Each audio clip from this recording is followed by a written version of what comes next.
Hey everybody, Deplorable Bobby here, and this is the way I see it. I want to remind you of the silver bar giveaway I'm giving away this weekend, Saturday night. I'm giving away 2 free bars of silver to a subscriber who leaves a comment. I want to thank all my subs. I want to thank you for subscribing. Without you, I wouldn't have a channel. I wouldn't have the opportunity to get out some of the messages that I feel so dearly about. I want to give you my PayPal information is in the link below. If you want to support this channel, it'd be greatly appreciated. I want to give a couple of shout outs right quick to some channels. Lance Winslow, The End Begins, Fran Koch, Carl's Opinion, Poor Dirt Farmer, God Bless America, and DM, because she is the best doggone moderator that there is on this channel. So after I've called those people out, I want to go into something that I sort of got this idea from Disabled Vet's perspective, and I hope he doesn't mind, but I have a little experience with the VA. Pardon me a second. I have a little experience with the VA since I'm a veteran. And I went to the Atlanta VA about 15 years ago, and I had a lot of physical problems at the time, and so I went down there and spent 10 hours trying to get to see somebody, and finally I did.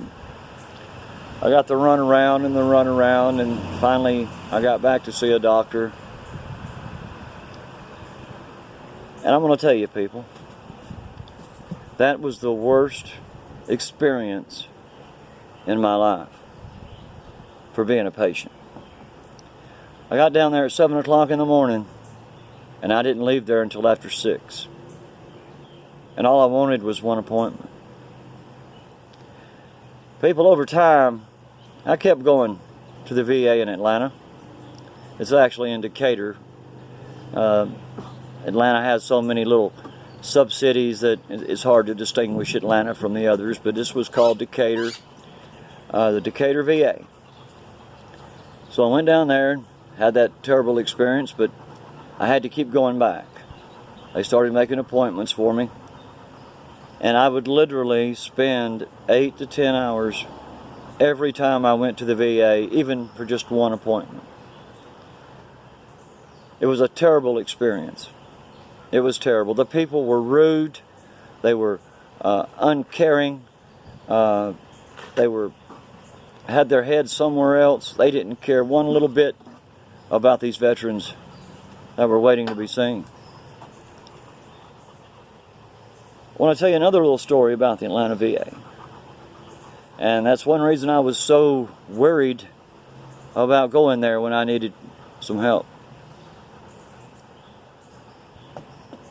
When I got out of the military, I was an Army medic in the military. And when I got out, I got my EMT and my cardiac technician. I was working in an ambulance service, and we were attached to the VA. We had, the people I worked for had a contract with the VA. And we were their emergency ambulance. We were stationed at the VA. They would get a call in on an emergency for a veteran somewhere, and off we would go to go get that veteran and bring him back to the VA. But people, I want to tell you something. There were times that they sent us over 100 miles away to pick up an emergency veteran that needed to be at the hospital.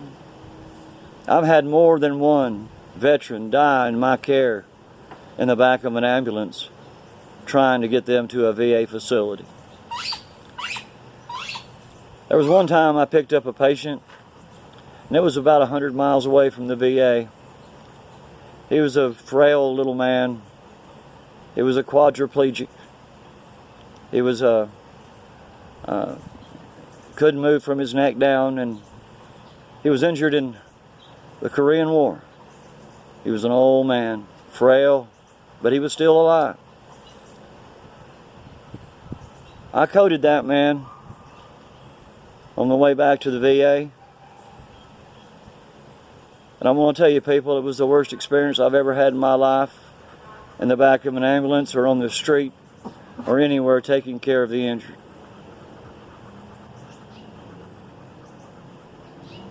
I picked up this man, we put him in the ambulance, and I was the attending medic, so I stayed in the back with the patients. This man coded on me, which means he died.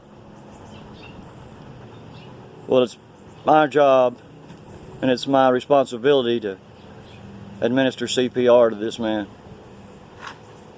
But he was so frail that on my first compression, I caved his chest in, and he died.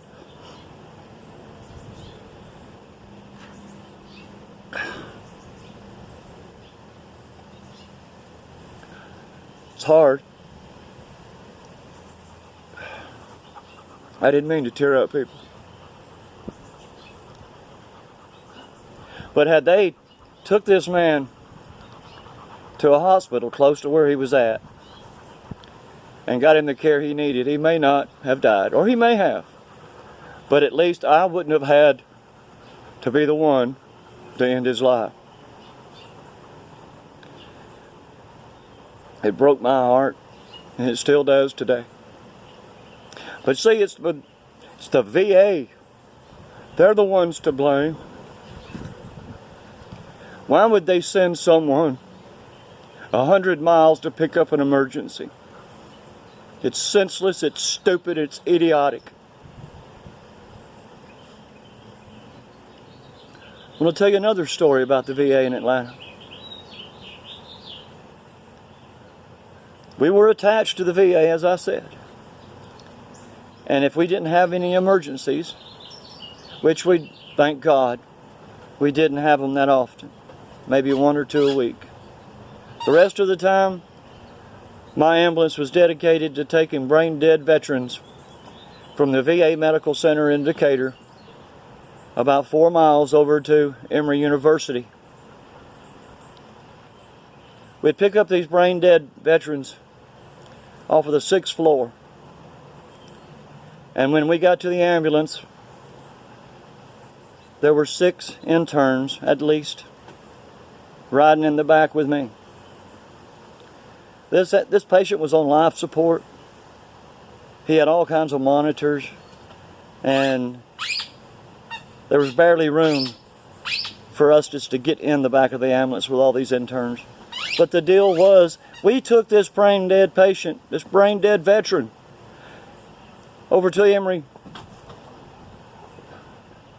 So these interns could learn a little something about a CAT scan.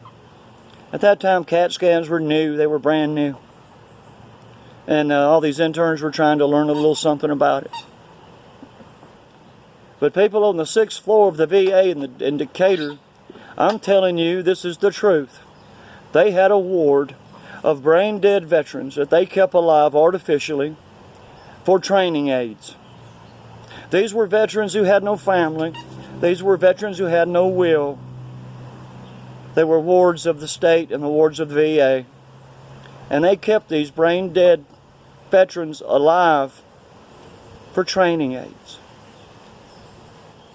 Now, if that's not a horror story, I don't know what is.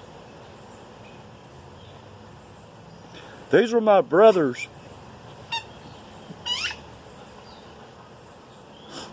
I'm sorry.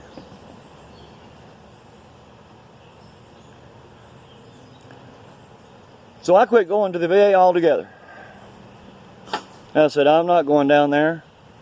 I thought maybe, over the years since I was a medic there, that maybe things had changed, but it hadn't. It was still a den of iniquity and evil. And then I got the opportunity when I was visiting in Dothan one time. I had a heart attack.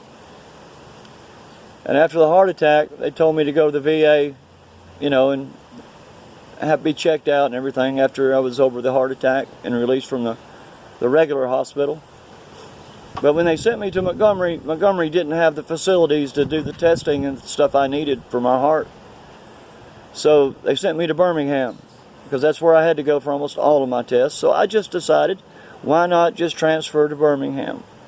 Sure, it was another 100 miles away, but it kept me from having to go to Montgomery and back home and wait for an appointment and go to Birmingham. You know what I'm saying? So I went to Birmingham, and I loved it. These people were the best. I can't say that. I do have one thing to say bad about them, but everything besides this one thing was fantastic. And that one thing that I didn't like has been changed. The last time I went, all these people in that department were gone.